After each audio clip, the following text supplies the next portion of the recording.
हिमालय नाम के एक जंगल में कालू नाम के एक कौवा रहता था।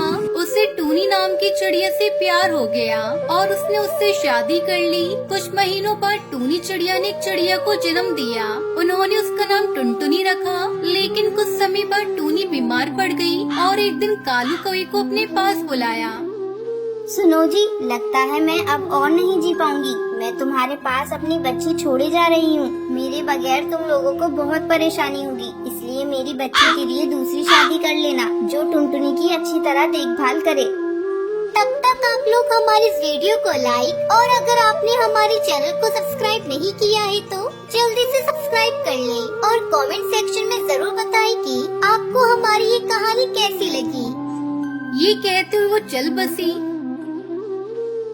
टूनी चिड़िया की आखिरी इच्छा समझकर कालू ने सुंदरी नाम की कौवी से शादी कर ली। सुंदरी कौवी टुनटुनी चिड़िया की अच्छे से देखभाल कर रही थी। ये देखकर कालू सुकून से था। एक दिन टुनटुनी चिड़िया एक डाल पर बैठकर कुछ सोच रही थी। ये देखकर कालू को उसके पास गया और पूछा, क्या हुआ बिटिया, तुम यहाँ क्यों बैठी हो? कुछ नहीं पापा, बस ऐसे ही। अच्छा, ये तो बताओ तुम्हें अपनी नई माँ पसंद है ना? हाँ पापा, नई माँ अच्छी है। पहली वाली तो झूठ बोलती थी, लेकिन ये जो कहती है ना वही करती है।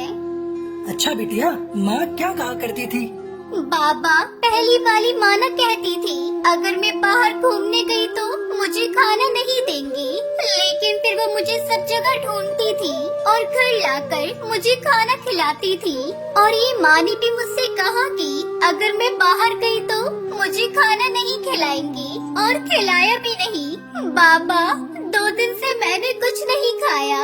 ये माँ अपनी बात पर बनी रहती है बाबा। ये सुनकर कालू का दिल टूट गया। सुंदरी, मैं समझ गया हूँ कि तुम मेरे सामने टुनटुनी की अच्छी देखभाल करने का सिर्फ नाटक करती हो। मैं जैसे ही घर से बाहर जाता हूँ तुम मेरी बच्ची को खाना तक नहीं देती। मैंने तुमसे अपनी खुशी के लिए शादी नहीं की थी। मेरी पहली पत्नी ने मुझसे कहा था कि मेरी बच्ची को एक माँ चाहिए होगी। अगर तुम उसे प्यार नहीं दे सकती मत दो, लेकिन कम से कम उसे समय पर रोज खाना जरूर दे दिया करो। ये कहते हुए वो बहुत दुखी हो गया और वहाँ से बाहर चला गया। फिर सुंदरी कौवी ने टुनटुनी चिड़िया को बुलाया और गुस्से में उसके सामने खाने की थाली फेंक दी। माँ, मेरी चोट लग गई है, क्या तुम मुझे खाना खिला दोगी?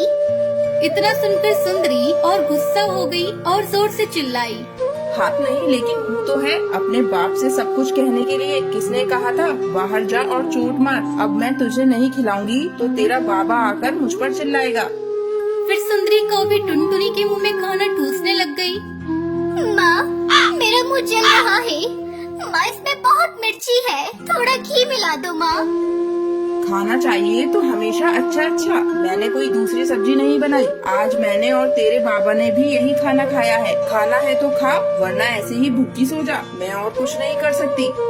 क्योंकि टुनटुनी चिड़िया 2 दिन से भूखी थी, उसने वो मिर्ची वाला खाना खा लिया। उस दिन जब टुनटुनी चिड़िया सो रही थी, उसे महसूस हुआ कि जैसे उसकी माँ सपने में उससे बात कर रही है और खाना खिला रही है। फिर उसने अपनी माँ से कहा, माँ, तुम कहाँ चली गई माँ? मुझे ये नई माँ अच्छी नहीं लगती। मेरे पास आ जाओ ना, नहीं तो मैं तुम्हारे पास आ जाऊंगी।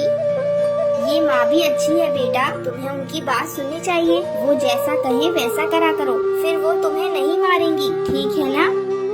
ठीक है माँ। तभी टुनटुनी चिड़िया का सपना टूट गया। बहुत दिन बीतने के बाद भी सुंदरी के व्यवहार में कोई बदलाव नहीं आया। जब कालू घर पर होता तो वो नाटक करती कि वो टुनटुनी चिड़िया की अच्छे से देखभाल कर रही है, लेकिन जैसे ही घर से बाहर जाता वो टुनटुनी से घर के सारे काम करवाती। टुनटुनी चिड़िया उसके जुल्म सहन नहीं कर पा रही थी। अपने बाबा को बिना कुछ बताए वो हमेशा उदासी रहती थी। मैं बाबा को कुछ बता भी नहीं सकती।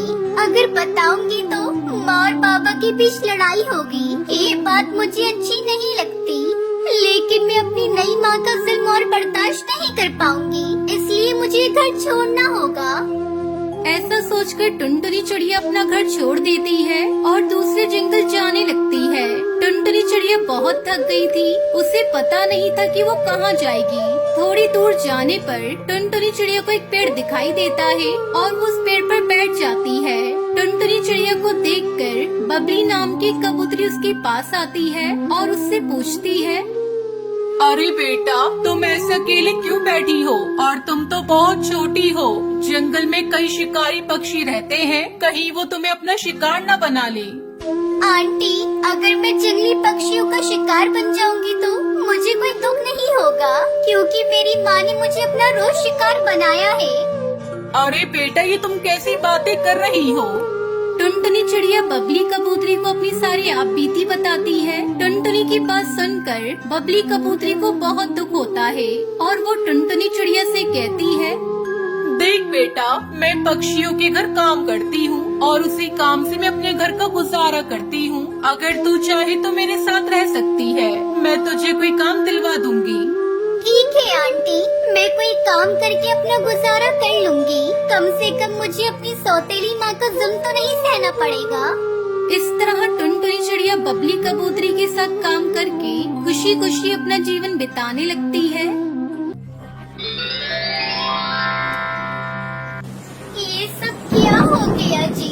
कुछ नहीं बचा, ना खेत बची ना घर। अब हम क्या करेंगे जी? पता नहीं टुनटुनी, हमारी किस्मत में क्या लिखा है। खेत में फसल का एक दाना नहीं बचा, घर में रखी सारी उपज और बीज भी बह गए। पता नहीं अब कैसे गुजारा होगा हमारा। केरला के जंगल के हर घर की फिलहाल यही कहानी थी। 4 दिन से तेज तूफान ने सब कुछ बर्बाद कर दिया। पूरे इलाके में बाढ़ आई थी। कालू कौवे के खेत में हर तरफ तबाही का मंजर था। किसी को कुछ समझ में नहीं आ रहा था कि वो क्या खाएंगी और कैसे जिएंगी। रात को जंगल के मुखिया ने सभी के घर एक थैली चावल मदद के तौर पर भिजवाए। टुनटुनी ने उसी चावल से एक पतीली में खिचड़ी बनाई और फिर जैसे ही कालू और टुनटुनी उस खिचड़ी को खाने बैठे, ठीक उसी वक्त दोस्तों, आप लोग बताएं, आपको डेरी मिल्क चॉकलेट पसंद है या किटकैट? अगर आपको डेरी मिल्क चॉकलेट पसंद है तो लाइक करें और किटकैट पसंद है तो कमेंट करके बताएं।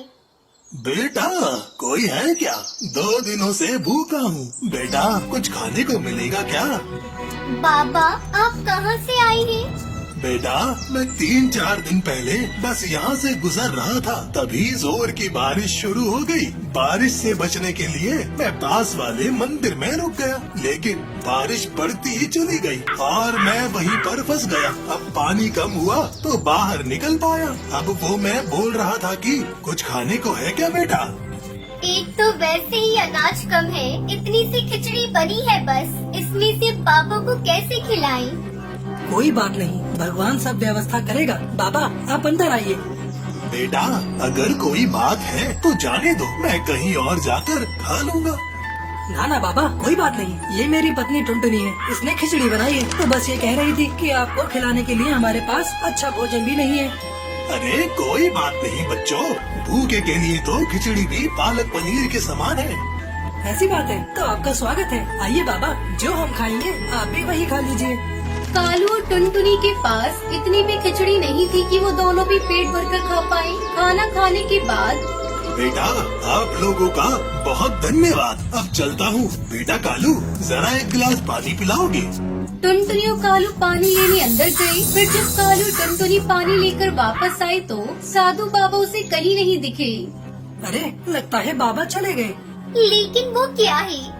कालू की नजर उस जगह पर थी जहाँ वो साधु बाबा कुछ देर पहले बैठकर खिचड़ी खा रहे थे।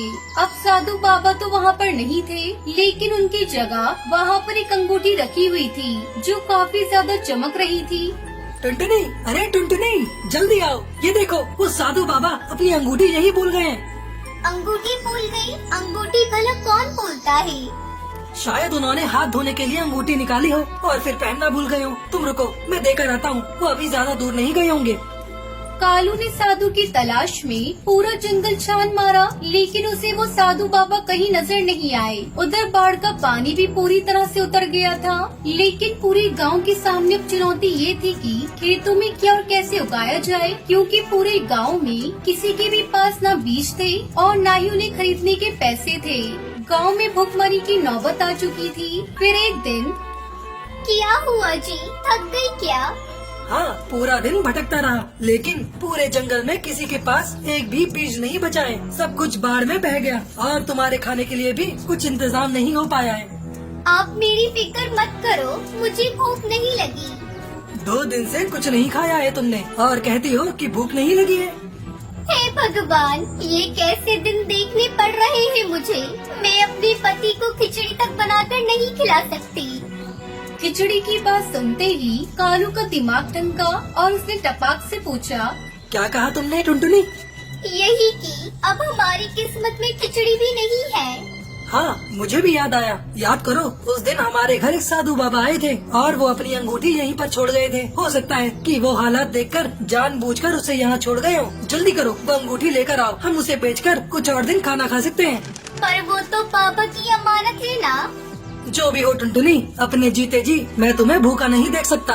कालू के कहने पर टुनटुनी अंगूठी को ले आई। जब उन्होंने ध्यान से देखा तो उस अंगूठी पर नख की जगह एक बीज लगा हुआ था। असल में वो जादुई फल का बीज था, जिसे कालू ने बड़े ध्यान से अंगूठी से अलग किया। पर कोई अपनी अंगूठी में नख की जगह फल का बीज क्यों लगाकर घूमेगा?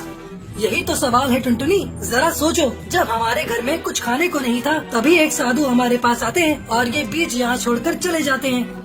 दोनों ने उस बीज को अपने घर के गमले में गाड़ दिया। टुनटुनी और कालू को लगा कि कुछ दिन बाद उस बीज में से किसी फल का पौधा निकल आएगा, जिनसे वो कुछ वक्त के बाद कुछ और बीज बना पाएंगे। और इसी सोच के साथ वो दोनों वहाँ से चले गए। उन्हें इस बात का बिल्कुल अंदाजा नहीं था कि उनके साथ क्या चमत्कार होने वाला था। अगले दिन जब कालू और टुनटुनी सोकर उठे तो ये देखकर चौंक गए कि जिस गमले में बस एक दिन पहले ही उन्होंने किसी फल का बीज बोया था, वहाँ अब एक मजबूत पौधा खड़ा था। सिर्फ इतना ही नहीं, उस पर कई सारे लाल लाल सभी तरह के फल भी उगाए थे। हे भगवान, ये कैसे संभव है? इतनी जल्दी फल आ गए। ये उन साधु बाबा का चमत्कार है जी। और मेरी बनाई खिचड़ी का फल, जो इतने सारे सभी तरह के फल के रूप में हमारे सामने है। कालू ने उस पौधे से निकले फलों से एक फल तोड़ा और उसमें से ढेर सारे बीज निकालकर अपने खेत में बो दिए। कई दिनों बाद दोनों पति पत्नी खुशी खुशी भागकर अपने खेत गए। वहाँ उन्होंने देखा कि पूरा का पूरा खेत कई तरह के फलों से भरा पड़ा था। इतने सारे फलों को देखकर दोनों खुशी से उछल पड़े। अब से हमारे जंगल में कोई भी पक्षी भूखा नहीं सोएगा। दोनों ने मिलकर फलों को तोड़ा और सारे जंगल के गरीबों में बांट दिए और फिर सभी खुशी खुशी रहने लगे।